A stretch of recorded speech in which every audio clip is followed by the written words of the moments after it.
Para contribuições de generosidade, oferta cwb@saldaterralocal.org.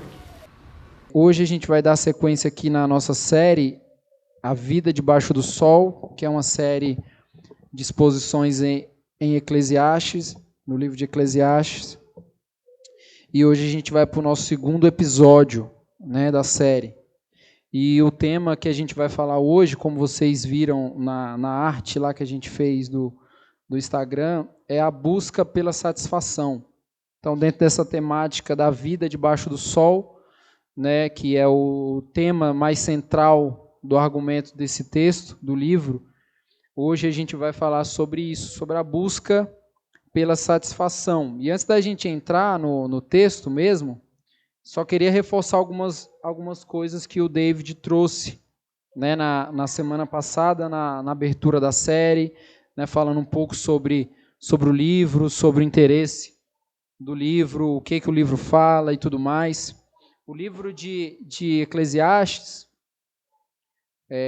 que é o livro aqui da nossa exposição, da nossa série, ele se encaixa dentro do cânon das Escrituras como um livro com um gênero literário diferente da maioria, por exemplo, dos livros que a gente já trabalhou e que a gente vem trabalhando aqui nas exposições. Ele é diferente, É tanto que para nós que estamos aqui expondo esse texto de Eclesiastes, é um desafio diferente também, por tentar entender qual que é o estilo, literário aqui do livro. E ele é importante aqui para a nossa leitura, entender isso, porque esse estilo aqui do texto de Eclesiastes, ele tem um objetivo que é bem específico, Se você for ler todo o livro, você vai perceber que há muitas repetições. Parece que é muito nítido o que o autor está querendo falar. Ele começa falando e ele termina falando a mesma coisa o tempo todo. É tanto que quando a gente foi escolher o tema da série, o Jonathan falou assim, é muito óbvio esse tema. Mas eu fiquei pensando, é óbvio mesmo? De fato é óbvio. Mas assim, não tem como não ser óbvio, porque é o que o livro está querendo falar. É o assunto principal do livro de Eclesiastes. O que acontece na vida debaixo do sol. É o tema central desse livro. E aí, quando a gente vai ler o texto de Eclesiastes, a gente percebe que ele é diferente porque ele não é profético. Então, por exemplo, quando você lê o texto, não pense que você está lendo uma profecia. Embora o conjunto do texto bíblico seja uma profecia apresentada, mas esse texto ele não tem interesse de ser um texto profético. Ele não é um evangelho, ele não é uma narrativa, Ele tem um estilo diferente. Ele é um texto de sapiência, é um texto de sabedoria, a gente pode dizer que é um acervo de conhecimento, para a instrução da vida humana. É um texto mais erudito, é uma coisa mais poética. Então a gente vai fazer poesia aqui nesses domingos que a gente estiver expondo aqui o texto de Eclesiastes, certo?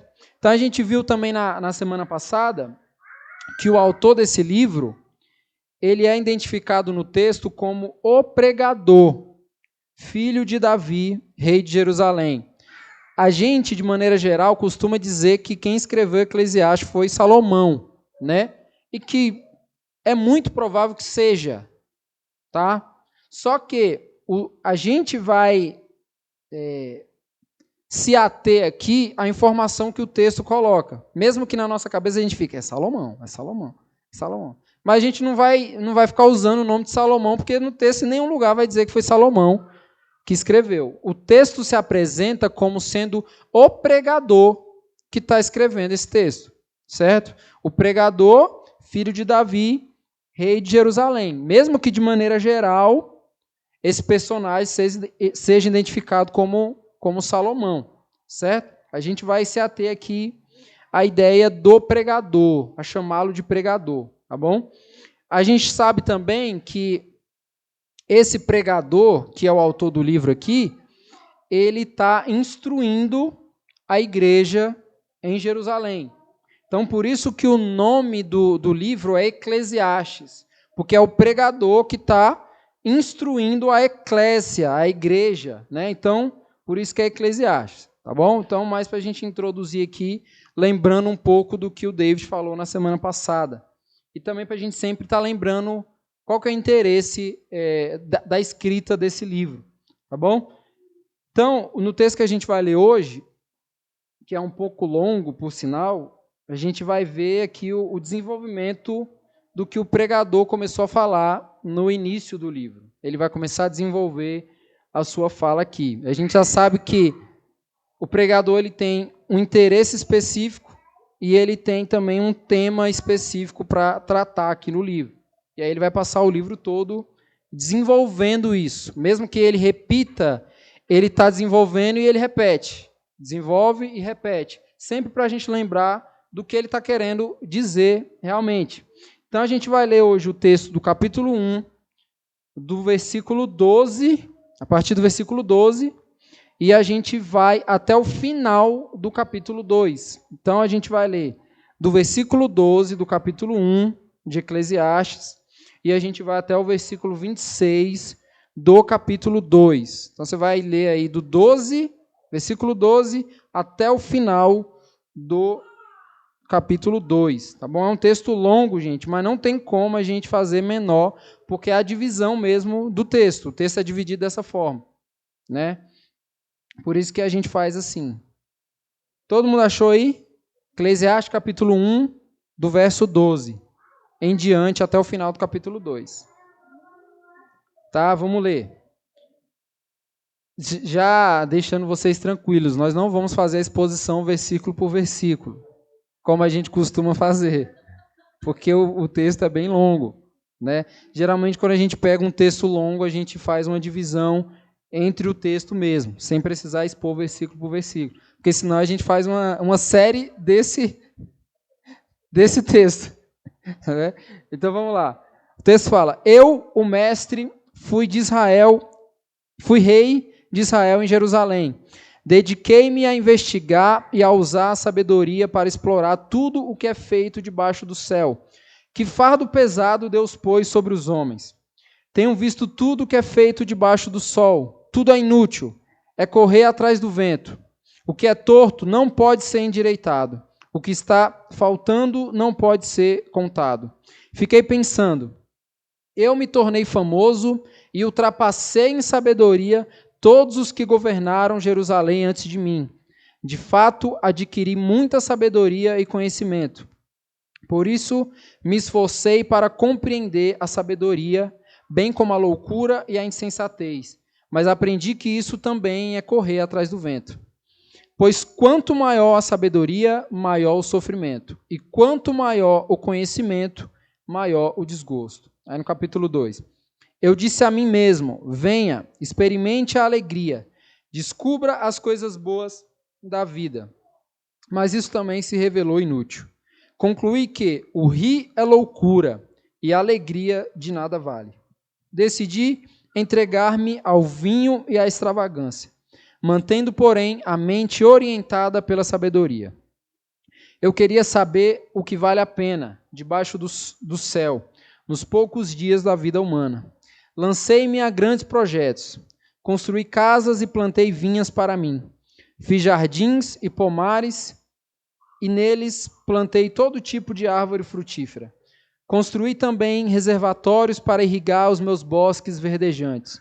Comprei escravos e escravas e tive escravos que nasceram em minha casa.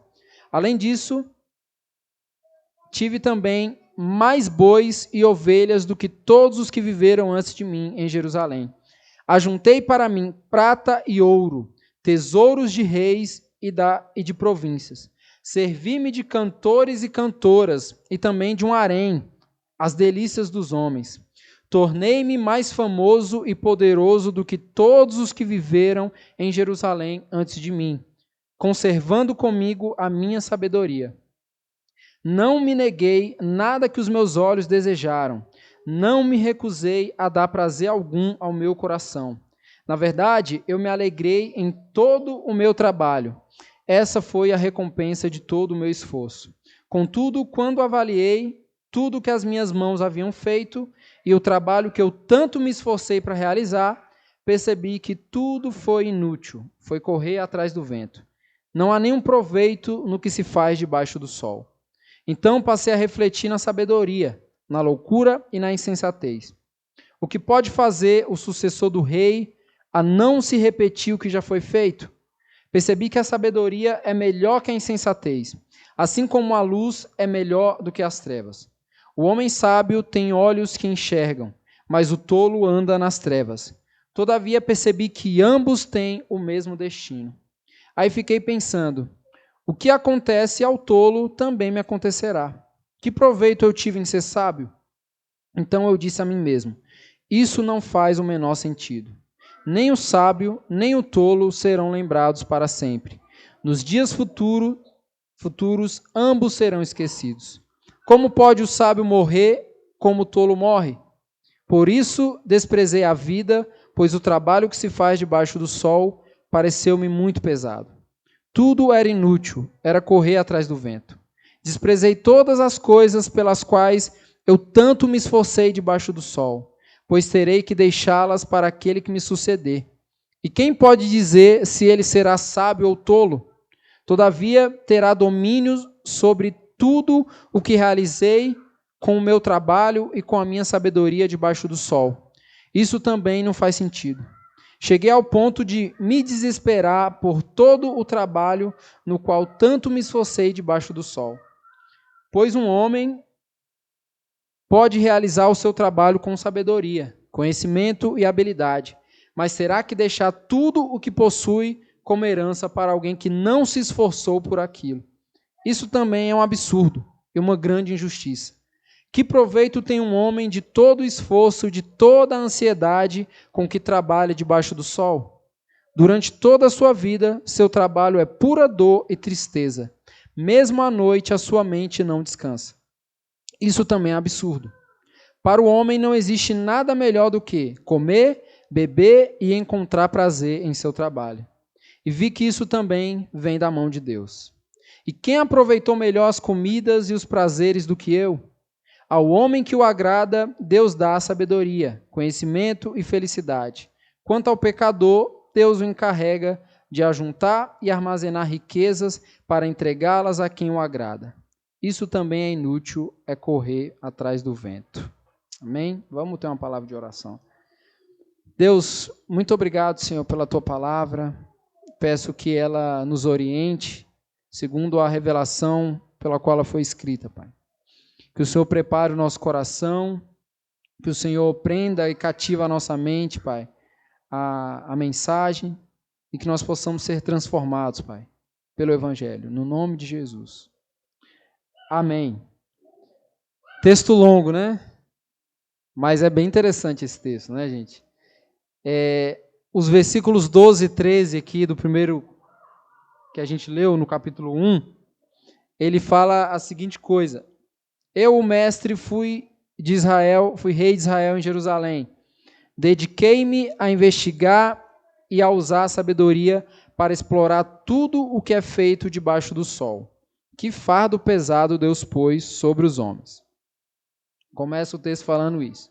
Quando a gente lê o texto de Eclesiastes, a gente costuma pensar que o autor aqui, o pregador, ele está muito frustrado, né, com a vida. Ele fez de tudo e ele chegou no fim da vida e ele quer saber, eu vou agora soltar o verbo.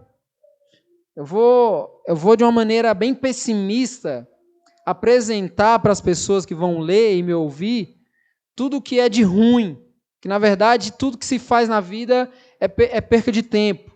Quando a gente olha para Eclesiastes, a gente sempre tem essa primeira observação, que ele está frustrado com a vida, que esse texto ele desqualifica qualquer envolvimento humano nas coisas que estão, né, aqui na esfera terrena, ou até mesmo, usando aqui a linguagem do autor, tudo o que está debaixo do sol é nada.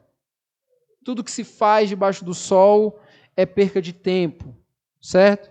Geralmente a gente olha e foca nisso. Mas aí a gente não pode deixar de esquecer aquilo que a gente falou sobre o gênero literário desse texto, né? A gente não pode deixar de pensar que a maneira como esse texto está sendo escrita é uma maneira diferente, que ele quer aprofundar o seu argumento por meio do estilo literário, certo? Então, ele se apresenta aqui como uma linguagem poética.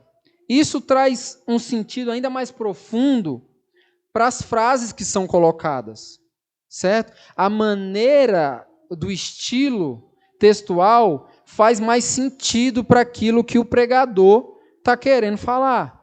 Aqui o texto diz que o pregador, rei de Israel em Jerusalém, ele gastou um tempo largo, ele gastou bastante tempo, né, usando da sabedoria, se apegou à sabedoria para explorar, para investigar tudo o que é feito debaixo do céu. Ou seja, ele parou para assistir a vida acontecendo.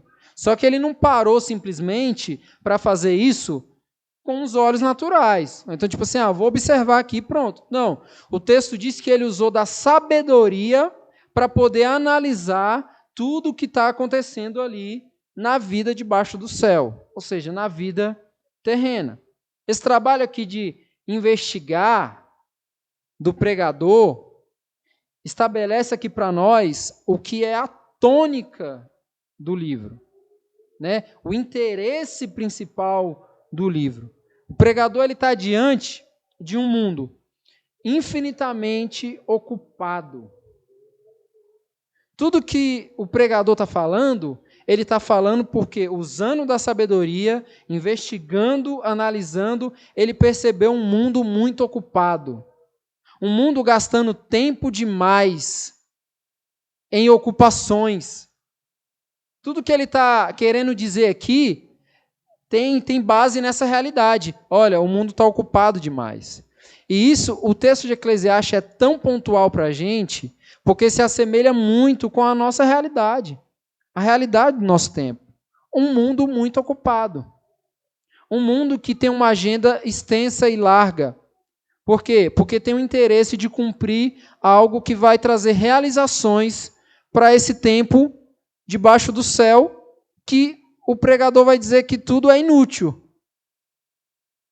Então, isso que ele percebeu, a primeira coisa que ele percebe é isso.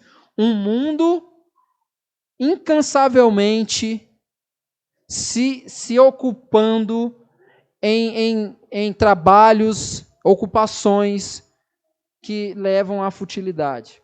Né? É isso que ele percebe aqui. Um mundo que está correndo incansavelmente para preencher o seu tempo, a sua rotina, os seus bens, com experiências que sejam experiências satisfatórias.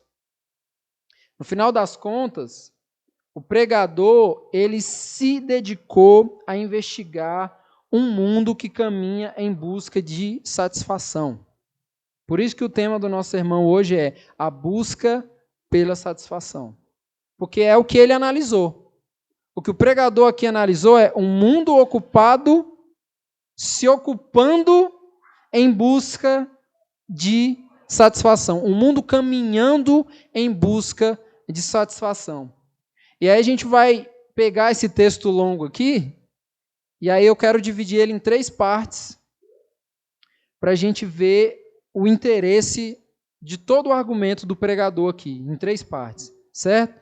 Aqui o pregador ele vai apresentar para a gente 3 tipos de ocupação que ele viu aí na sua investigação, que são ocupações em busca de satisfação, certo? E aqui nessa apresentação, ele vai indagar se existe na Terra alguma coisa, alguma satisfação que tenha um valor duradouro. Ou seja, ele vai investigar dentro da busca de satisfação do mundo se há, dentre essas buscas, algo que possa ser proveitoso para comunicar valores de eternidade. Valores duradouros, certo? É isso que ele vai fazer aqui. Agora, antes da gente ver esses 3 tipos aqui de busca pela satisfação, que é o tema, a busca pela satisfação, eu queria que a gente refletisse sobre o que seria satisfação, que é uma palavra que a gente utiliza muito no nosso vocabulário, principalmente dentro de uma sociedade muito materialista, certo? A satisfação é algo que a gente foca e fala e busca isso diariamente, certo? Todo mundo. E o que é buscar satisfação? O que seria buscar satisfação? O que é estar satisfeito? Você já pensou sobre isso? O que é estar satisfeito? O que é a busca pela satisfação? O que é a satisfação? A gente pode, gente, definir que a satisfação ela não é um sentimento que a gente possa ter como consequência de uma busca. Geralmente a gente pensa que é isso. Geralmente a gente acha que nós buscamos alguma coisa que vai nos levar a ter um sentimento de satisfação. Ou seja, a gente acha que a satisfação é o resultado da busca. É ou não é? Estou satisfeito. Por que a gente fala isso? Porque você buscou alguma coisa e parece que deu resultado e agora você se vê satisfeito. Ou seja, parece que para nós a satisfação ela é um sentimento. Só que, na verdade, isso é o prazer. O sentimento que nós temos depois que buscamos não é a satisfação, é o prazer. Por quê? Porque o prazer é o que vai nos levar a desfrutar do efeito da busca. Nós buscamos, agora nós vamos nos deleitar como consequência dessa busca. Isso é o prazer. O prazer, gente, é esse sentimento que é oriundo de uma ação, certo? Que tem origem em uma ação, né? A satisfação é a ação. O prazer é o deleite. A gente vai perceber isso aqui dentro da nossa posição. A satisfação é a ação que nos move. E não a consequência, o prazer pelo qual nós vamos nos deleitar naquilo que nós buscamos. Entendeu? O prazer é o deleite da satisfação. A satisfação é a ação. O prazer é o sentimento. Então, o que nos move na vida? Um espírito de satisfação. Eu vou te dar um exemplo. Se você não tiver um porquê, você não trabalha bem e feliz. Você tem que ter um porquê. Se você trabalhar simplesmente porque você tem que pagar a conta, você não desfruta de um prazer. Então, isso não é uma satisfação. Entendeu? Então, o que é a satisfação? Eu tenho um alvo. Eu quero comprar uma casa. O que eu vou fazer? Eu vou ser movido pela satisfação de trabalhar para poder, que é uma ação, para poder me deleitar da conquista, que é o quê? Ter a casa. Entendeu? Essa é a satisfação e esse é o prazer. A satisfação é a ação, o prazer é o sentimento do deleite, que vem da origem da satisfação. Entendeu? Então, isso é satisfação.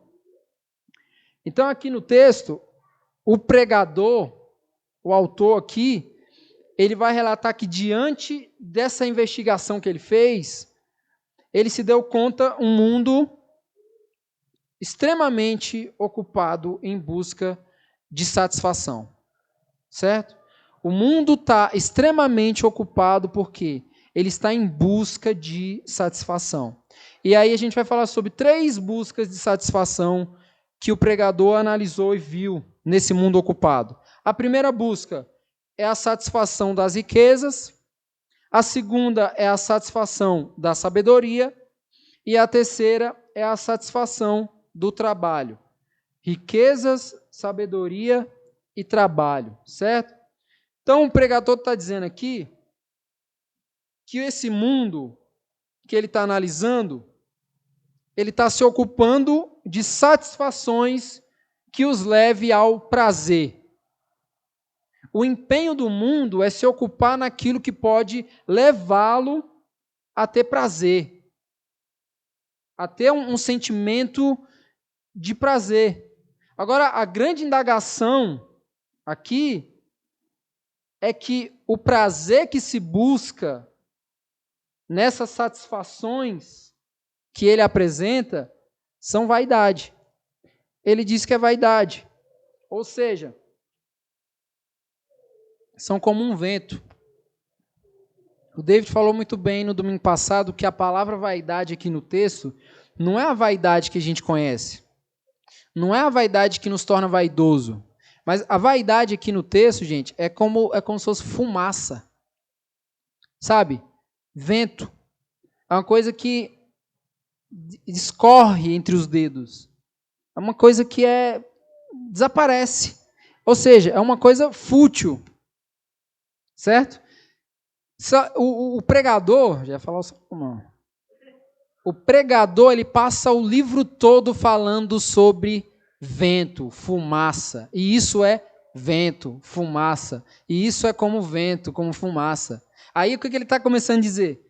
Que a análise que ele fez do mundo é que esse mundo está ocupado demais em busca de satisfação que os leve a um prazer. Certo? Imagina aí que o mundo, tá todo mundo assim, pô, tá dando tudo certo. A gente está buscando a nossa satisfação para o nosso prazer. Aí o pregador pega e fala assim, legal, sabe o que eu estou observando desse esforço de vocês? Que tudo isso daí é fumaça. Tudo isso daí é como vento. São coisas que são efêmeras, passageiras, triviais demais para uma realidade proposital, criacional. Entendeu?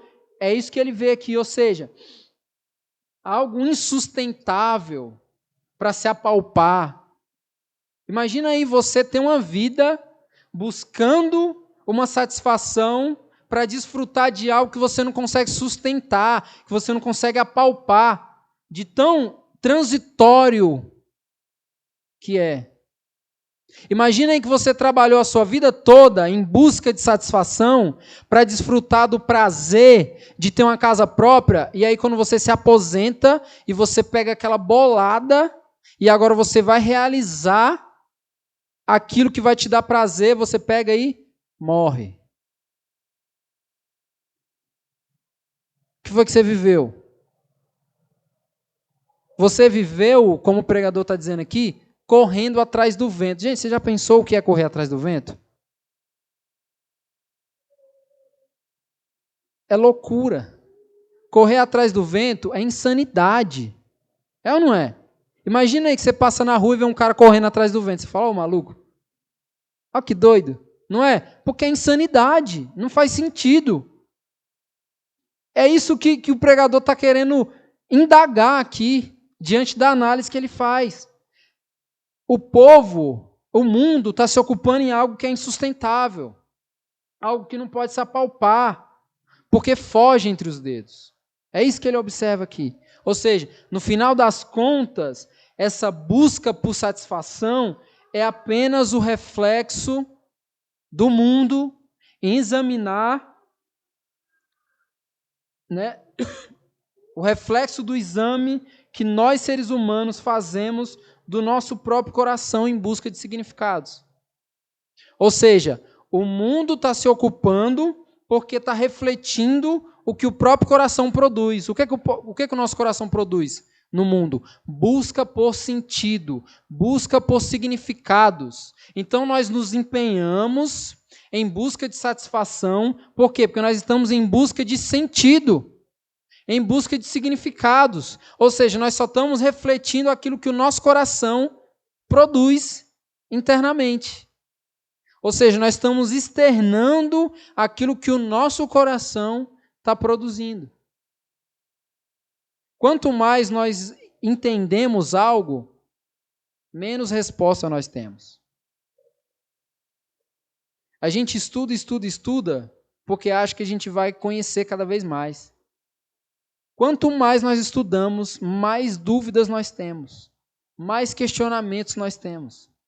Mais questões fora de lugar se alojam na nossa cabeça. Entendeu? Então,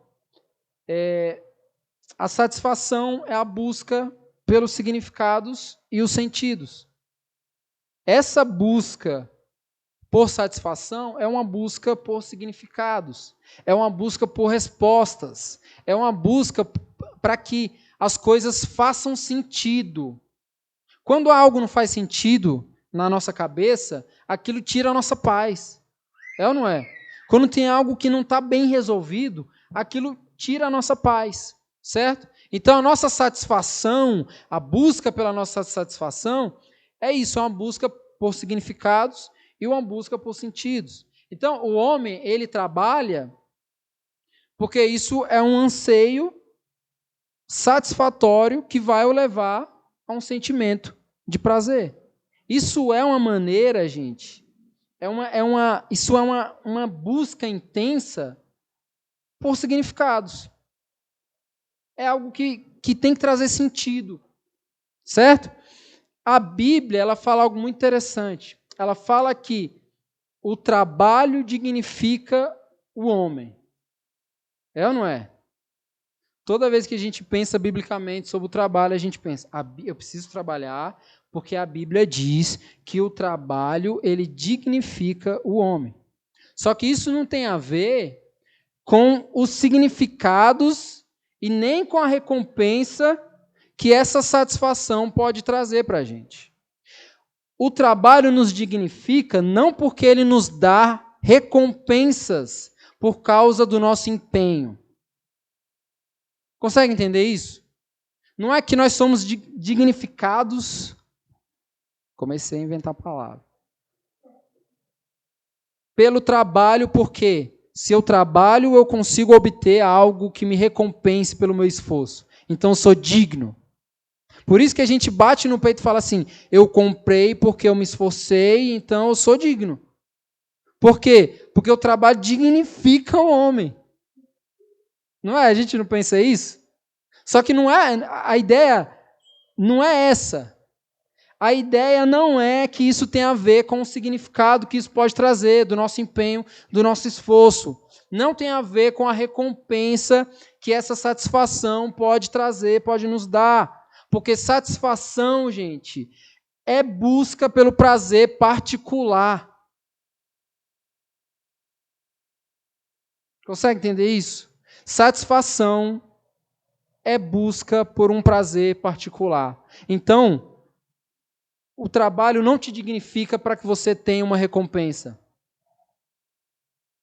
Para que você desfrute do fruto do seu trabalho, do seu penoso trabalho.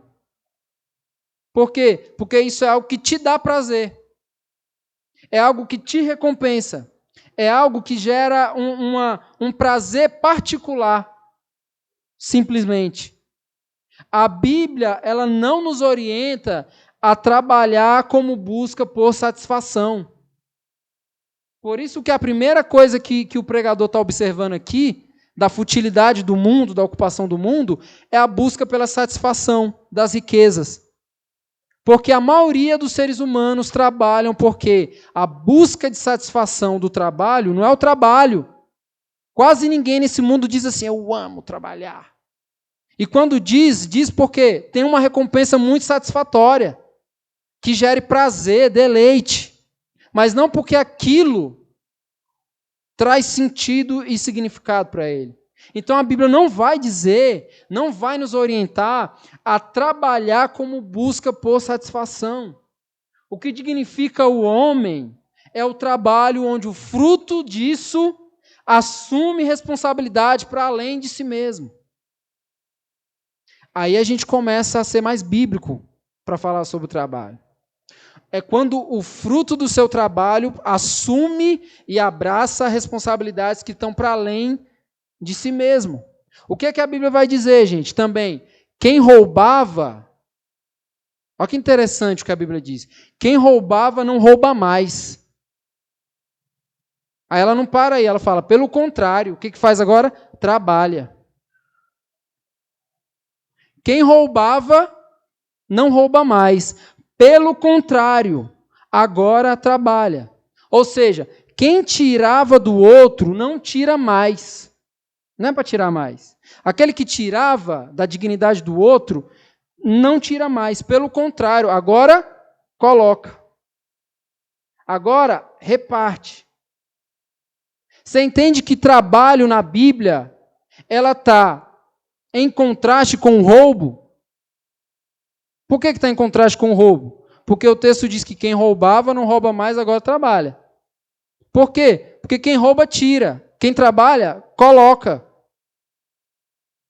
E se a Bíblia nos orienta a buscar satisfação no trabalho, não pelo prazer que isso vai nos proporcionar de recompensa, e sim para a gente assumir responsabilidade no prazer, para além de nós mesmos, isso significa dizer o quê? Que quando nós trabalhamos em busca, quando nós nos empenhamos, a busca pela satisfação do nosso trabalho é um prazer particular, o que nós estamos fazendo, gente? Roubando da dignidade do outro. A gente está roubando da dignidade do outro. Se o nosso trabalho nos proporciona deleite particular, nós não estamos falando do tipo de trabalho que a Bíblia nos orienta a nos ocupar. Não é sobre isso. Certo? O trabalho que anseia a satisfação, ele é enfadonho. O trabalho que anseia o deleite particular, ele é árduo. Ele é cansativo. Observa alguém que vive para trabalhar, para realizar os seus próprios desejos. Vive cansado. Vive reclamando. Por quê? Porque o prazer, gente, é um poço sem fim. É um poço sem fim. Está entendendo? Então, quanto mais eu me esforço em trabalhar para um prazer particular, mais eu estou vivendo dentro de um círculo, debaixo do sol, que é fumaça, que é vento, que é futilidade. Não adianta que eu possa conquistar a partir desse esforço. Não adianta. Não adianta. O seu prazer sempre vai, abrir um buraco cada vez maior, para que você se afunde cada vez mais. Eu preciso de mais, eu preciso de mais, eu preciso de mais. Quando eu falo que o ser humano não precisa de mais de 10 mil reais para viver, a gente fica, não, mas como assim? Como que eu vou viver com 10 mil reais? Meu irmão, quer que eu te conte a minha história? Quer que eu te conte várias histórias aí? Não dá quando a gente está buscando satisfação para realizar um prazer particular. E não dá mesmo não, porque é um poço sem fim. Só cava, só cava, só cava. Está entendendo? Então esse trabalho que anseia a satisfação, que se empenha em satisfação, é um trabalho enfadonho. É um trabalho árduo. É um trabalho pesado. É um trabalho que foge do propósito. É pesado porque foge do propósito de trabalho. Foge. Quando Deus deu um trabalho para Adão, era um trabalho fácil. Mas era um trabalho que se ocupava em algo que pudesse gerar uma realidade geral e não para ele. Aí o que ele quis? Trabalhar por algo mais cansativo. Algo que pudesse trazer prazer para ele, ou seja, se empenhou em um trabalho cansativo, em um trabalho árduo. Está entendendo? Então, quando o pregador está investigando aqui, esse tempo que ele está investindo na pesquisa, observando o mundo, ele se conscientizou de que essa pesquisa se resultou em nada. Tipo assim, eu fiquei maior tempo usando da sabedoria para analisar o mundo, e eu chego no final e falo, mano, eu perdi foi tempo observando isso. Eu perdi tempo observando gente fútil vivendo futilidade.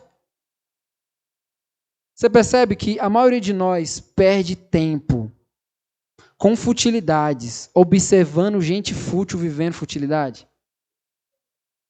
Abre o seu Instagram aí. Não abre não. Só depois do culto.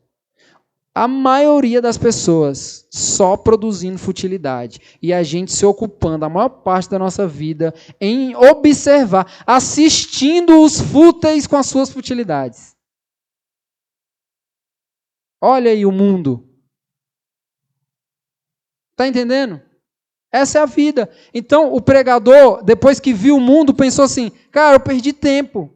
Ou seja, toda a minha pesquisa, por meio da sabedoria em observar o mundo, me gerou um resultado de nada. Igual a nada. Entendeu? Nada. O que ele viu foi meramente fumaça. Ele viu um monte de gente correndo atrás do vento, se empenhando em um trabalho cansativo, enfadonho. Lá no Ceará a gente fala assim, gente correndo na subida. Correr na subida. É legal correr na subida, gente? Não é. É tolice. Correr na subida é tolice, não faz sentido. Um monte de gente correndo na subida. O pregador observou o mundo dessa forma. Só que quando a gente se coloca aqui diante do texto, a gente aprende também que o pregador, ele está, na verdade, também nos poupando, né? Quando ele apresenta essa realidade aqui, ele está nos poupando da gente se desapontar das nossas esperanças. É tipo assim, vai por mim, perde tempo com isso aí, não. É tipo assim, eu posso te ajudar a não perder tempo. Eu vou escrever uma parada aqui para vocês, que vai ajudar vocês a não observarem isso aqui, para não repetirem o exemplo. Lembrando que o pregador está escrevendo e falando para o povo de Deus. Ou seja, povo de Deus, parem de observar as ocupações do mundo. Parem de observar como que esse mundo para onde esse mundo está indo. Para onde esse mundo está correndo, está caminhando. Parem de observar isso aí. Eu observei e é só canseira, gente. É nada, é correr atrás do vento. Então, o que o mundo está se ocupando aqui, na busca por satisfação, é nada. É fumaça. São práticas que fogem do propósito de cada uma delas. Riquezas. A maneira como o pregador está observando aqui a busca de satisfação pelas riquezas é uma maneira desordenada de lidar com o propósito das riquezas, com o propósito da sabedoria, com o propósito do trabalho, certo? Então, a primeira percepção que o pregador teve sobre o mundo foi que o mundo está ocupado na busca pela satisfação das riquezas. Isso está no capítulo 2, do versículo 1 ao 11. A gente não vai ficar lendo os textos, gente, certo? Mas estou só dizendo que o trecho do texto que fala sobre isso. Então, o pregador começa a indagar o empenho do mundo, de como que o mundo está se ocupando em buscar aqui a satisfação nas riquezas, a satisfação das riquezas. Mas aqui interessante, gente, é que como um instrutor, como alguém que está instruindo a eclésia, a igreja, o pregador ele está determinando o que é bom e o que é ruim na busca do mundo a partir da sabedoria que é orientada pela palavra de Deus. Quando o texto diz que o pregador usou da sabedoria para observar o mundo, essa sabedoria não é uma sabedoria meramente humana. É a sabedoria que é orientada pela palavra de Deus. Por isso que a maneira como ele observou o mundo, ele viu que no final era nada. Porque imagina aí que você é um sábio desse mundo. Se você observar esse mundo, a maioria das coisas faz até sentido. Por quê? Porque a maneira que você observa, a sabedoria que você está usando para observar, é uma sabedoria que é produzida humanamente. Então, como que o pregador se ocupou de observar o mundo? A partir da sabedoria, mas de uma sabedoria orientada pela palavra de Deus. Não é simplesmente sabedoria produzida pelos homens. Não. Por isso que no final ele disse, está todo mundo correndo na subida. O mundo, a maioria das pessoas não vê problema no que elas estão se ocupando. Para elas está tudo bem. Está tudo bem. Trabalhar muito, ficar rico e viver pouco, desfrutar pouco da vida, da família e tudo mais, está tudo bem. Para eles está tudo bem. Só que quando a gente observa a partir da palavra de Deus, aí a gente vê um problema. Então, por isso que quando o pregador está falando isso para a igreja, ele começa já dizendo que essa observação que ele fez foi baseado na sabedoria que é produzida pela palavra de Deus, pela sabedoria que é orientada pela palavra de Deus. Ele não está se apropriando da sabedoria produzida pelo esforço humano, que inclusive era uma qualidade muito louvável, né, no seu tempo. No tempo do pregador, quem era sábio era bem visto. Sabedoria era algo muito louvável. Então, por isso que ele deixa claro diante da igreja que a sabedoria pelo qual ele observou não é a sabedoria humana. Para a igreja não ficar, como ele é sábio. Não, é a sabedoria que é produzida e orientada pela palavra de Deus, para instruir o povo de Deus. Então, ele não está questionando a temporalidade das buscas do mundo a partir da sabedoria humana, e sim a partir da sabedoria da palavra de Deus, certo? Que é o que orienta a vida do crente. Então, seguindo aqui, nessa análise, orientada pela sabedoria da palavra de Deus, ele começa a perceber algumas coisas. Uma delas é o paradoxo do hedonismo, certo? O que é o hedonismo? É a busca do prazer como se fosse um bem supremo. Certo? Ele começa a perceber o paradoxo que isso tem. Ele começa a perceber que quanto mais se busca o prazer, menos ele é encontrado. Quanto mais se coloca o prazer como um bem supremo, algo a ser atingido na busca da vida, menos ele é alcançado. Menos ele é encontrado. Por quê? Porque o prazer é algo insaciável. O prazer é isso, é insaciável. Ele viu que a busca pelo prazer, na verdade, é uma fuga do que é racional. Buscar o prazer é fugir do que pode ser lógico, do que pode ser racional, porque é uma busca desenfreada. Quem está em busca de prazer no mundo está em busca de algo que é insaciável. Ou seja, a pessoa está em busca de algo que contraria toda lógica, toda racionalidade. Quanto mais eu estou focado no prazer, na busca que eu quero do prazer, mais eu vou excluindo tudo que pode ser lógico, tudo que pode ser racional. É isso que ele percebe aqui. É a busca de um segredo mais significativo da vida. Quanto mais eu busco, menos eu alcanço.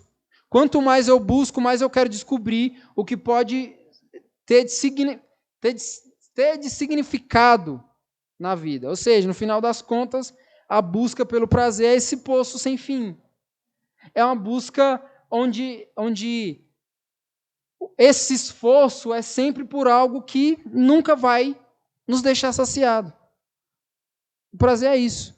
Nunca vai nos deixar saciado. É uma loucura, uma verdadeira loucura. É algo que bloqueia o caminho saudável da vida, o percurso natural da vida. A busca incessante e incansável pelo prazer é algo que foge do natural, do percurso natural da vida.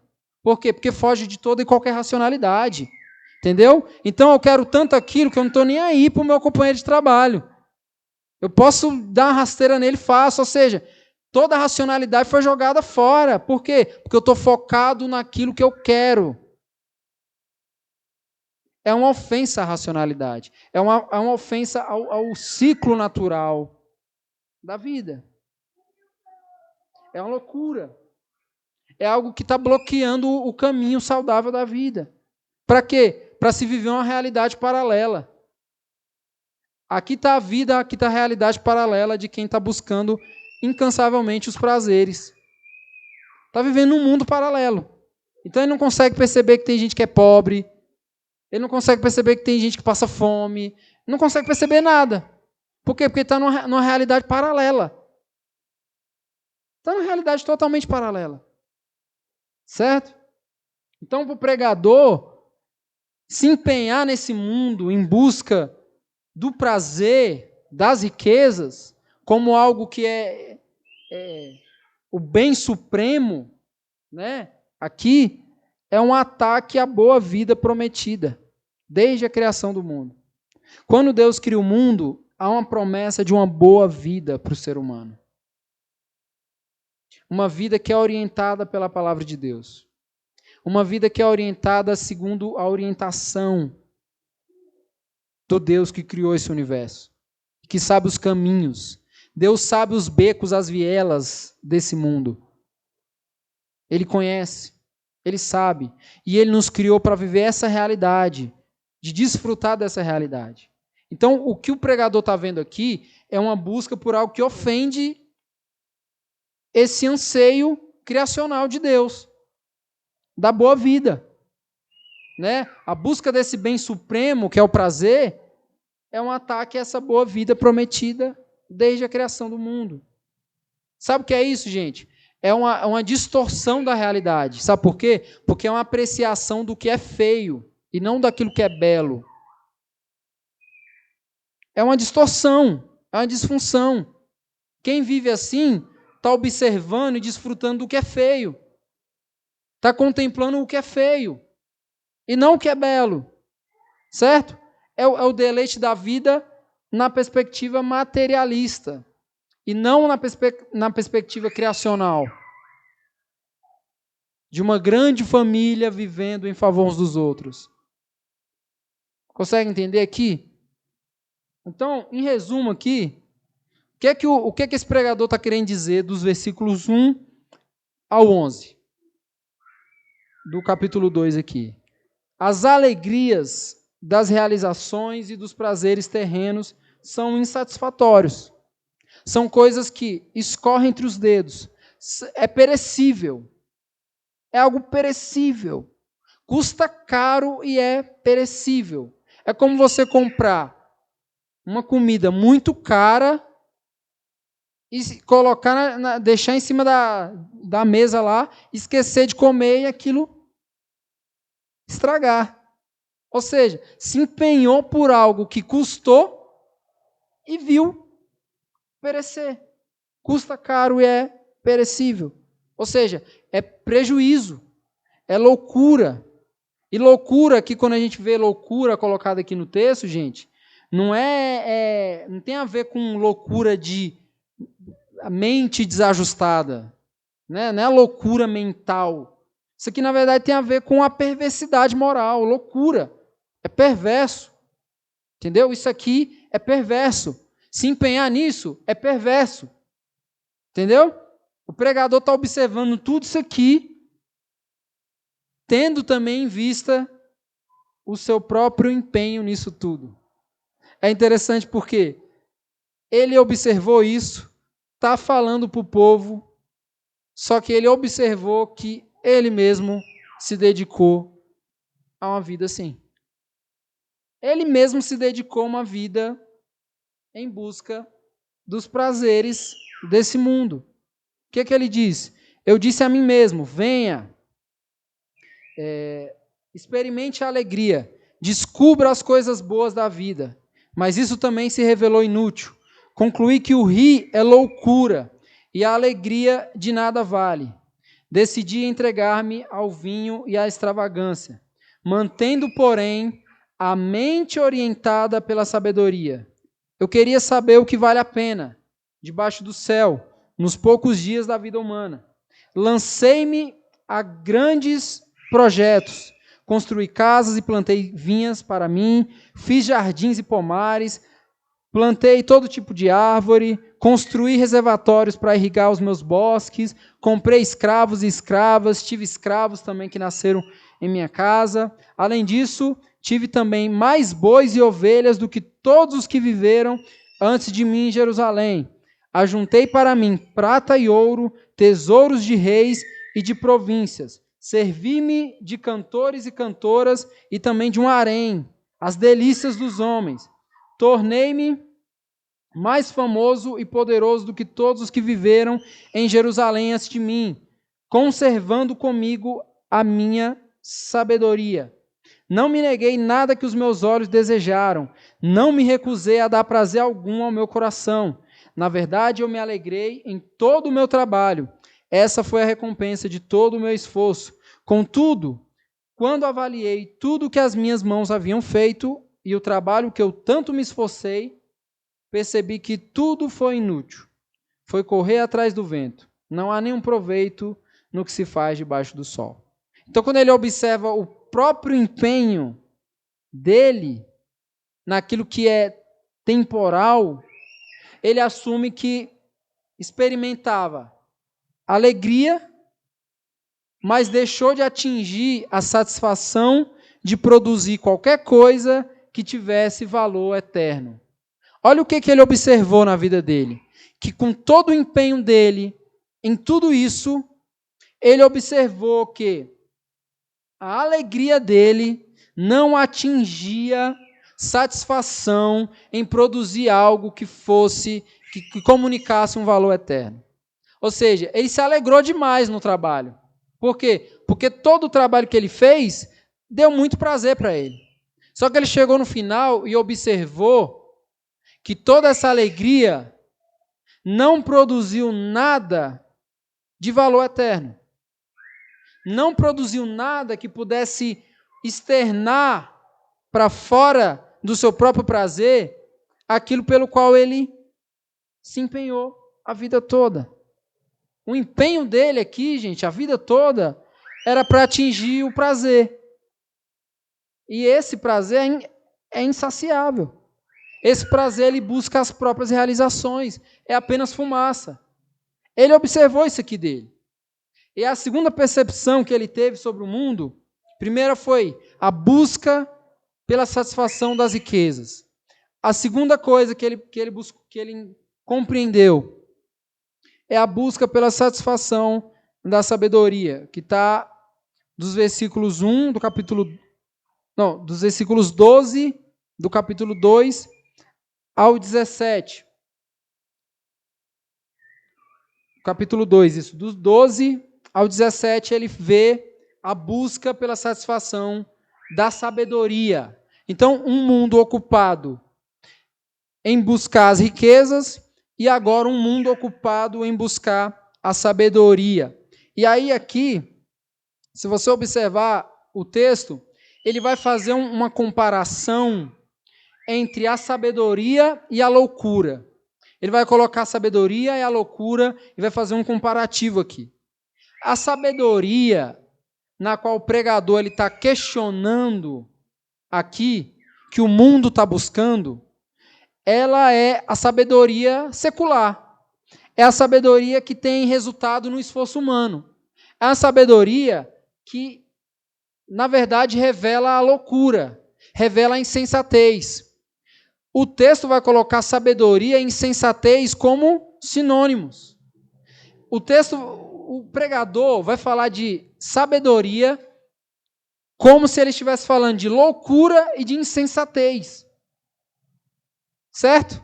Então, ele não está questionando qualquer tipo de sabedoria. Ele está questionando a sabedoria secular, que é uma sabedoria produzida pelo esforço humano, que, na verdade, é uma sabedoria que é loucura, que é insensata. E aí, agora ele vai colocar em comparativo sabedoria e loucura. E a gente vai entender que tipo de sabedoria é o que ele quer colocar em contraponto com a loucura. O texto vai chamar essa sabedoria do mundo de perversidade moral. É uma sabedoria perversa, que é insensata, de fato. Agora, a sabedoria que o pregador quer falar aqui, que ele quer se apoiar, né? A sabedoria, de fato, que ele quer falar aqui, que está em comparação com a loucura, é a sabedoria que é orientada pela palavra de Deus. Isso é interessante porque nos lembra do que Paulo vai falar lá na primeira carta aos Coríntios. O que Paulo fala? A sabedoria de Deus é loucura para o homem. Então, sabedoria está colocado em contraste com loucura. Quando o pregador começa a comparar sabedoria com loucura, ele não está comparando a sabedoria humana com a loucura, porque para ele a sabedoria humana é loucura, é insensata. A sabedoria que ele quer falar aqui, que é contrária à loucura do mundo e à insensatez, é a sabedoria da palavra de Deus. Paulo vai falar, a loucura de Deus é mais sábia do que a sabedoria dos homens. Claro que aqui, né, gente, usando do exagero, né, de Paulo. Paulo não está dizendo que Deus é louco, nem que há nele loucura. Mas ele está dizendo que imagina que Deus, por algum momento, é fútil. Se ocupa de tolice, imagina aí. Não está vendo essa tolice dele? É mais sábia do que toda e qualquer sabedoria dos homens, produzida pelos homens. Tudo isso por quê? Porque a sabedoria humana, ela é insensata. É uma sabedoria que é lunática. É uma sabedoria que não reconhece a realidade, ou seja, é perversa. É uma sabedoria que foge da racionalidade. Essa sabedoria humana, ela não produz novas coisas. Não há nada nesse mundo, por mais sábio que o homem possa ser, que seja algo novo sendo feito. A gente olha para os japoneses, né, fala, mano, aqueles caras são zica, velho. Os caras fazem umas coisas que são além da... Os caras são inteligentes demais. Nada de novo. Você pode não ter visto, mas nada de novo. É igual quando a gente vai observar o aspecto criacional. Quando o Gênesis vai falar que Deus é criador, é porque ele é o único criador. A palavra criador está totalmente direcionada a Deus. Ou seja, o maior artista que você pode ver aí na cidade, ele não está fazendo nada de novo. Ele não está fazendo nada de original. Nada. Ele só está desfrutando do caráter de Deus revelado na criação, que é o seu senso criador, de ser criador. Então, você pode estudar o que for aí. Você pode ser mestre no que for aí, no assunto que for. Você não vai descobrir nada novo. Nada que possa ser novidade. Nada. Não há sabedoria no mundo produzida por homens que possa produzir novas coisas. Olha o que o pregador diz na parte B do versículo 12 aí. O que pode fazer o sucessor do rei a não ser repetir o que já foi feito? Ou seja, imagina aí que o sucessor do rei, que é sábio, está observando o sábio vivendo. Ou seja, ele vai ficando mais sábio, porque ele está observando. Ele não pode fazer nada de novo. Ele não pode produzir nada que esse sábio, que é o rei ali, já não tenha feito. Ou que algo que já exista. Então, quando ele fala isso, ele reconhece, gente, que não há proveito algum na sabedoria humana que possa gerar novas realidades. Não adianta. Posso ser o maior teólogo do mundo. Nós não vamos compreender o pensamento de Deus. E é porque o teólogo estuda para conhecer a Deus. Aí o cara é mestre em teologia, ou seja, ele é mestre em conhecer a Deus. Ele não pode discernir os pensamentos de Deus. Está entendendo? É isso, gente, aqui, ó. não há nada de proveitoso na sabedoria humana que possa produzir novas coisas, que possa produzir novas realidades. São meras repetições. Tudo é repetitivo. Não há nada de novo debaixo do sol. Nada. E aí no versículo 13 e 14, ele vai agora aprofundar isso de maneira teológica, essa comparação entre sabedoria e loucura. A sabedoria que é orientada pela palavra de Deus, a sabedoria de Deus, e a loucura que é a sabedoria humana, que é a insensatez. Agora ele vai pensar isso de maneira mais teológica. O que é que ele fala? Versículo 13 e 14. Percebi que a sabedoria é melhor que a insensatez, assim como a luz é melhor do que as trevas. Então ele está comparando sabedoria com luz e insensatez com trevas. Ele está querendo dizer que a sabedoria que é produzida pela palavra de Deus, a sabedoria de Deus é luz, e a sabedoria produzida por homens é trevas, é insensatez.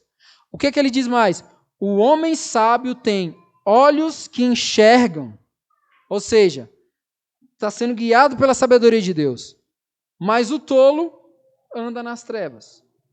O que o pregador está fazendo aqui agora é mais do que poesia, é mais do que instrução de sabedoria. Agora ele está produzindo teologia.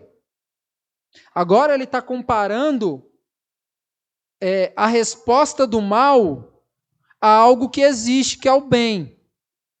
Certo? As trevas se ocupando de ofender aquilo que existe, que é a luz. Entendeu? É isso que está sendo colocado aqui. Então, ele compara a sabedoria com a insensatez como sendo luz e trevas. A sabedoria de Deus é luz, mas a sabedoria do homem é loucura, é insensatez, é trevas. E aí ele segue. O homem que não é aquele, o homem sábio, que não é aquele que se guia pela própria sabedoria, o homem sábio aqui não é o cara que buscou ser sábio, mas é aquele que é guiado pela sabedoria de Deus, pela palavra de Deus. Esse tem os olhos que enxergam. Quem é guiado pela sabedoria de Deus tem os olhos que enxergam. Em contrapartida, o tolo, ele coloca, mas o tolo, que é quem? O que busca a sabedoria humana, anda nas trevas. Mas aí depois que ele faz esse comparativo aqui, ele aponta para trivialidade mesmo. No final, nenhum de nós somos capazes de executar o que pode ser duradouro. Nenhum de nós pode fazer algo que possa produzir coisas novas, que sejam novidades, novas realidades. Ou seja, no final, sábios e tolos irão se igualar, tanto na morte como no esquecimento.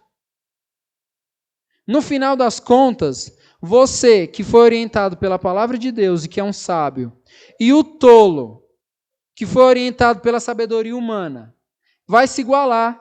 A gente vai se igualar. Tanto na morte, que morreremos e iremos para o mesmo lugar, como no esquecimento, seremos esquecidos. Sábios e tolos, seremos esquecidos. Morreremos e seremos esquecidos. Mas a única coisa que permanece nisso tudo é a sabedoria de Deus, que rege e que sustenta o universo com o poder da sua palavra. Então, essa sabedoria humana, que é uma sabedoria que é venerada por nós, que nós gostamos de aplaudir os sábios, nós gostamos de colocar os sábios no palco, nos altares. Afinal de contas, essa sabedoria que é venerada, que é respeitada, ela não pode obter respostas máximas da vida. Por mais sábio que nós possamos ser, nós não podemos obter as respostas máximas da vida. Amém, gente? Aqui, gente. Por mais sábios que nós podemos ser, nós jamais vamos conseguir obter as respostas máximas da vida. Pelo contrário, a sabedoria ela gera no coração do sábio uma inquietação ainda maior. Quanto mais sábio, mais inquieto o nosso coração é, a nossa mente é. Quanto mais sábio, mais a nossa mente produz questionamentos. Então a gente busca a sabedoria porque acha que nela nós vamos encontrar as respostas para a vida. E no caminho da nossa busca pela sabedoria, a gente descobre que quanto mais sábio, mais dúvidas nós temos. Menos respostas nós temos. Né? É uma inquietação que é ainda maior, né, na nossa vida aí. Certo? Só que para quem se apega na sabedoria que vem da palavra de Deus, para quem se apega nas promessas da palavra de Deus, não tem problema nenhum nisso. Gente, a gente precisa entender uma coisa, não tem problema nenhum em a gente não ter todas as respostas do mundo. Problema nenhum. Isso não é um problema. Eu preciso buscar a resposta, a gente tem que lidar, a gente tem que aprender a saber lidar com as nossas questões. E ficar em paz com isso. Às vezes a gente vai passar a vida toda, gente, com uma questão na mente que não se resolve. E que não é para se resolver. E que está tudo bem. Por quê? Porque a gente deve se orientar pela sabedoria da palavra de Deus. E a sabedoria da palavra de Deus traz para nós promessas pactuais. Ou seja, o que isso significa? Que está tudo bem. Nada vai fugir dessa história. Só que quando nós somos orientados pela sabedoria humana, a gente fica em crise com tudo. Tudo gera crise na nossa cabeça. Por quê? Porque a gente não descansa na sabedoria da palavra de Deus. Gente, a sabedoria da palavra de Deus garante para nós promessas, cumprimento de promessas pactuais. Isso deveria ser tudo para nós. Isso, na verdade, é tudo para nós. É tudo. Está tudo bem para a gente. Mas para os sábios desse mundo, está tudo ruim. Por quê? Precisa se obter respostas. Ou seja, isso é uma frustração. Por isso que o pregador está apontando para a sabedoria como vaidade. Por quê? Vocês estão correndo atrás do vento aí, gente. Vocês estão querendo descobrir tudo na vida. E tem coisa que não é para descobrir. Tem coisa que não é para descobrir. É só para você descansar. Está tudo bem. Quando o ateu te questionar, mas a Bíblia não tem todas as respostas. Tá. Mas quem te disse que ela prometeu ter todas as respostas? Ela tem as respostas que a gente precisa. As que a gente não precisa, ela não deu. E está tudo bem. E está ok. Entendeu? A gente precisa descansar nisso, gente. Nessa promessa. E não ficar louco aí nesse mundo, correndo atrás do vento, em busca de sabedoria para tudo isso. Porque senão, isso gera frustração. Por isso que os sábios desse mundo são frustrados. Vivem uma eterna frustração. Por quê? Porque não consegue ter resposta por meio daquilo que ele busca.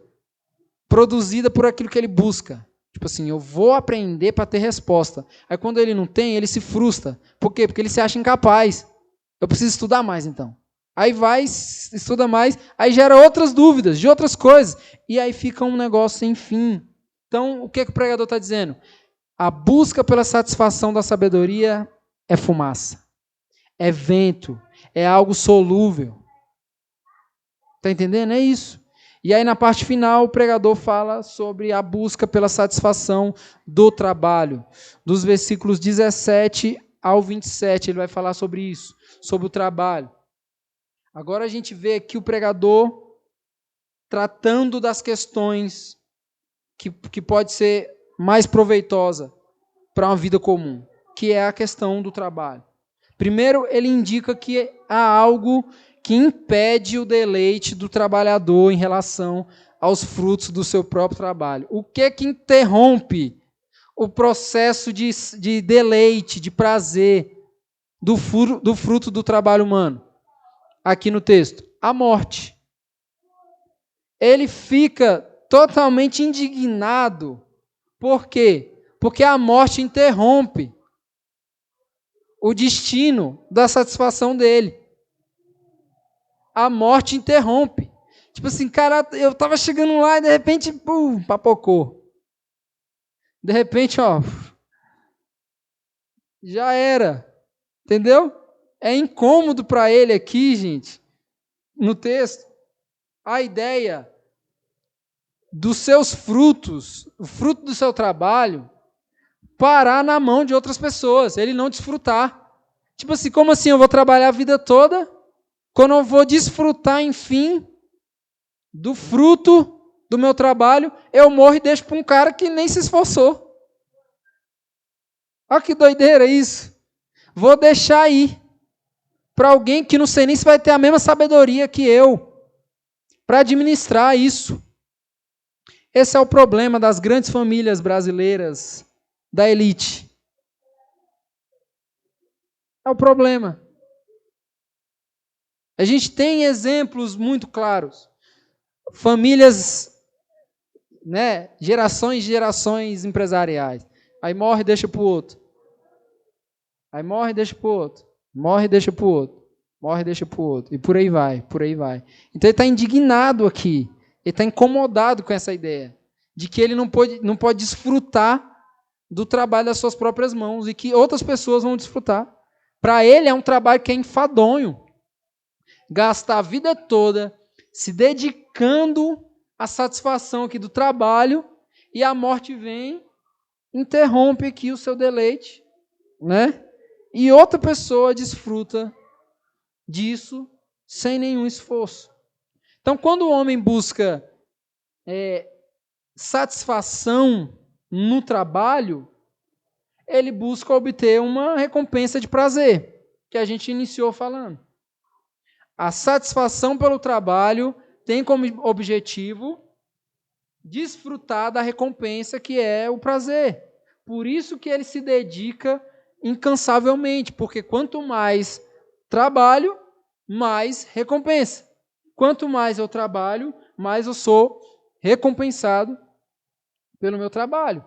Quanto mais eu trabalho, mais eu tenho dinheiro, mais eu produzo bens e estrutura de prazer para mim. Só que ele se esquece que a vida aqui na esfera terrena, ela é transitória. Ela é passageira. O texto vai dizer que sobrecarrega os seus dias com trabalho, com noites de preocupações, né? Trabalhando e à noite não dorme porque está tão preocupado. E aí se esquece, sabe de quê? Das alegrias simples que Deus colocou à sua disposição. Se esquece de que Deus está gerando um prazer que tem sentido, porque é um prazer no próprio Deus. Deus, ele produz isso por meio do nosso trabalho. Um prazer que é desfrutado por meio daquilo que Deus está fazendo. É isso que ele começa a falar aqui. Né? Se esquece das alegrias simples que Deus colocou à sua disposição. Ou seja, a orientação da palavra de Deus para o exercício do trabalho que glorifique a Deus e trabalho que sirva as pessoas, não é decidir o quanto nós vamos trabalhar. A orientação da palavra de Deus em relação ao trabalho não é se eu vou trabalhar muito ou se eu vou trabalhar pouco. Entendeu? Não é isso. Não é essa a ideia. Eu vou trabalhar muito. O trabalho dignifica o homem. Então, vou trabalhar. Não é isso. Não é o quanto a gente vai trabalhar, se dedicar. e nem ao quanto nós vamos descansar. Não é esse comparativo. E sim o quanto que nós vamos nos dedicar ao que pode ser útil ou que pode ser inútil. Porque, afinal de contas, gente, eu vou dizer uma coisa. Trabalho não é aquilo que te dá recompensa financeira. Por isso que tem muita gente que fala assim, ó, você trabalha ou é só pastor? Por quê? Porque se criou a ideia de que trabalho é aquilo que pode te dar recompensa financeira. É ou não é? Então você trabalha ou só é fotógrafo, né, Gisele? Você trabalha ou é só isso? Ou é só professor? Entendeu? Se criou essa loucura, sendo que trabalho não é isso. Trabalho não é isso. Então, por isso que, biblicamente, a orientação para o trabalho não é o quanto nós vamos trabalhar, se é muito, o quanto que nós trabalhamos e o quanto que nós descansamos, mas o tanto que nós nos ocupamos no que é fútil ou no tanto que nós nos ocupamos no que é proveitoso e que pode trazer proveito ou significado para além de nós mesmos. Então, o esforço e a dedicação do trabalho, que vai trazer recompensa de prazer particular, é um trabalho inútil. É um trabalho fútil. É um trabalho enfadonho, mesmo que te deixe rico. Porque, biblicamente, o que é o trabalho? É a ocupação que você tem naquilo que pode produzir sentido, significado, para além de si mesmo. Para você e para o que está ao seu redor. E não para o que pode te dar recompensa. Simplesmente. Porque você pode trabalhar muito e ter muito dinheiro, mas você pode estar envolvido em futilidades. Você pode estar trabalhando para produzir futilidades. Às vezes você não está ganhando dinheiro, mas você está trabalhando, produzindo o que pode ser significativo e que possa comunicar valores eternos para você e para quem está ao seu redor. Então, quando você se sentir cansado pelo esforço do seu trabalho, que todos nós em algum momento nos sentimos cansados porque estamos trabalhando demais. Então, quando você se sentir cansado porque você está se esforçando ali no seu trabalho, sabe o que isso significa? Você perdeu de vista o propósito doador do seu trabalho.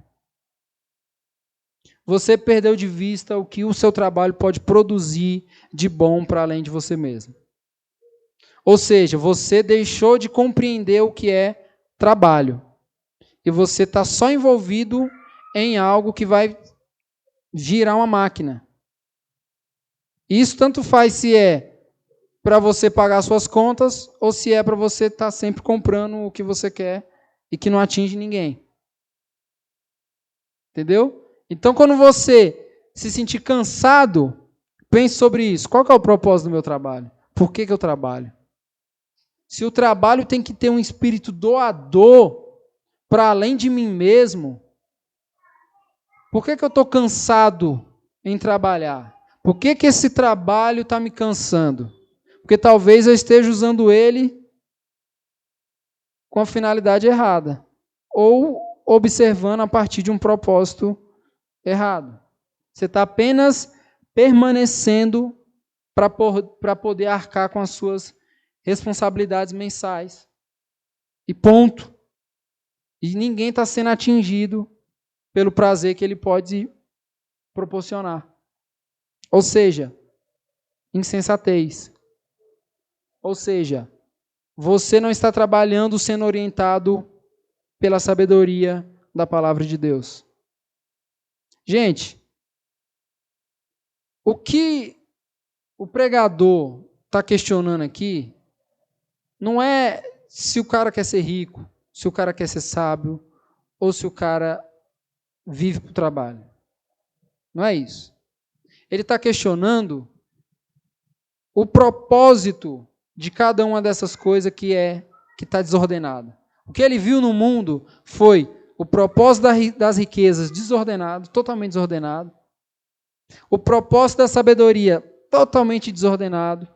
E o propósito do trabalho totalmente desordenado. Vale lembrar que essas três coisas estão totalmente ligadas.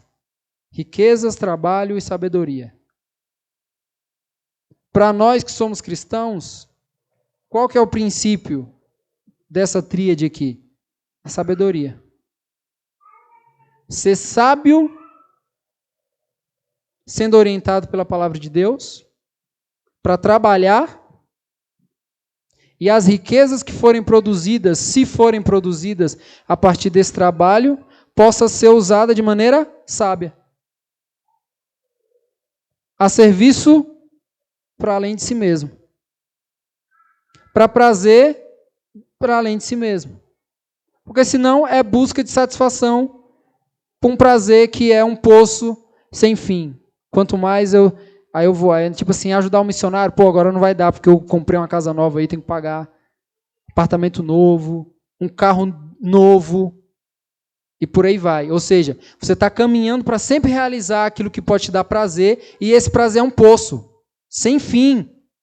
Nunca vai dar para a satisfação do seu trabalho produzir prazer para mais ninguém, além de si mesmo.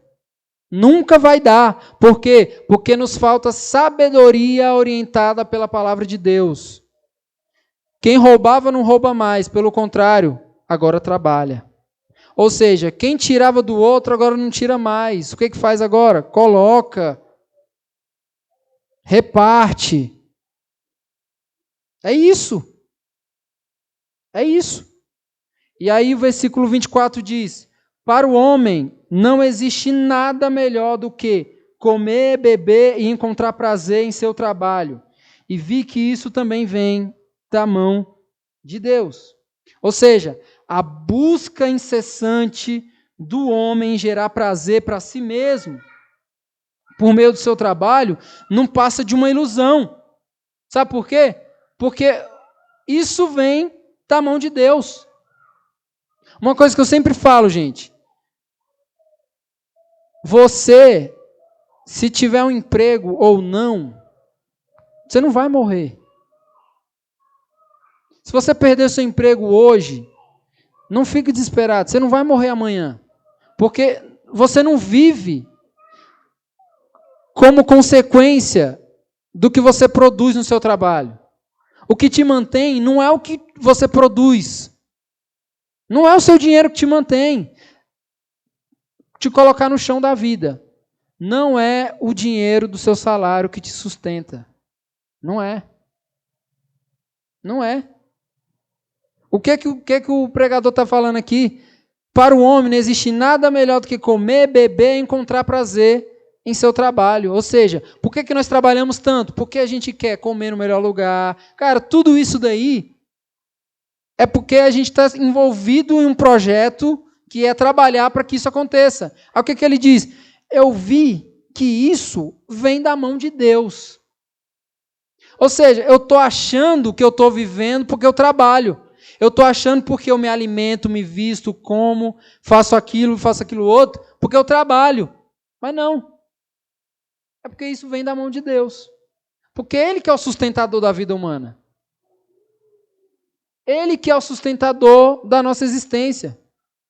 Não é o nosso trabalho e nem menos o nosso salário. Mas é a mão de Deus. A mão do Deus que faz promessa ao seu povo. E que sustenta essas promessas. E que segura com força. É o que ele vê aqui. Então, o cansaço que envolve a vida humana é fruto das buscas incessantes que nós fazemos por essas coisas que são fúteis. Por que nós nos cansamos tanto na vida? Porque nós estamos sempre buscando o que é fútil. Você sabia que tem gente que não consegue vir para a igreja porque 2 horas parece muito no mesmo lugar? Você sabia? E a gente perde tanto tempo com outras coisas. E não parece que é muito tempo. Não é? Não parece.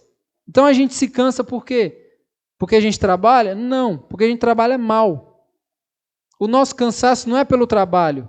O nosso cansaço é porque nós nos envolvemos em atividades de trabalho que são fúteis, que são triviais. Triviais demais. Então a gente precisa ressignificar o valor e o sentido de tudo isso. Das riquezas, da sabedoria e do trabalho. Você sabia, gente, que vagabundo nem sempre é aquele cara que não trabalha? A gente costuma dizer, né, que o cara que não trabalha é vagabundo. Dizem por aí. A sociedade diz assim, ó, o fulano não trabalha, vagabundo. Nem sempre o vagabundo é aquele que não trabalha, nem sempre. Nem sempre. Mas é também aquele que, podendo colocar, porque trabalha, retém. Podendo colocar para além de si, retém. Quando retém, está desfrutando de algo que era para ser desfrutado coletivamente. Ou seja, perdeu o propósito criacional do trabalho. Perdeu o propósito criacional de ter bens. Perdeu o propósito de agir com sabedoria. Então, gente, nós precisamos e devemos ser orientados pela palavra de Deus, que é a sabedoria que a gente precisa para viver. Para terminar aqui, eu queria só ler um texto de Filipenses, capítulo 2, dos versículos 1 ao 8, como aplicação prática para a nossa vida. Que a gente use do exemplo do próprio Cristo. O que o texto diz? Se por estarmos em Cristo, nós temos alguma motivação, olha só, gente, que interessante. Se nós temos alguma motivação de estarmos em Cristo, ou seja, se nós temos algo que nos motiva a ser cristão, certo? Alguma exortação de amor, alguma comunhão no Espírito, alguma profunda afeição e compaixão, completem a minha alegria, tendo o mesmo modo de pensar, o mesmo amor, um só Espírito e uma só atitude. Nada façam por ambição egoísta ou por vaidade, mas humildemente considerem os outros superiores a vocês mesmos. Cada um cuide não somente dos seus interesses, mas também dos interesses dos outros. Seja a atitude de vocês a mesma de Cristo Jesus, que, embora sendo Deus, não considerou que o ser igual a Deus era algo a que deveria apegar-se, mas esvaziou-se a si mesmo, vindo a ser servo, tornando-se semelhante aos homens, e sendo encontrado em forma humana, humilhou-se a si mesmo e foi obediente até a morte e morte de cruz. Então que a gente possa observar o que Paulo está falando aqui. Se existe alguma motivação em nós de sermos cristãos, tenha o mesmo modo de pensar, o mesmo amor e o mesmo espírito, a mesma atitude que teve Cristo.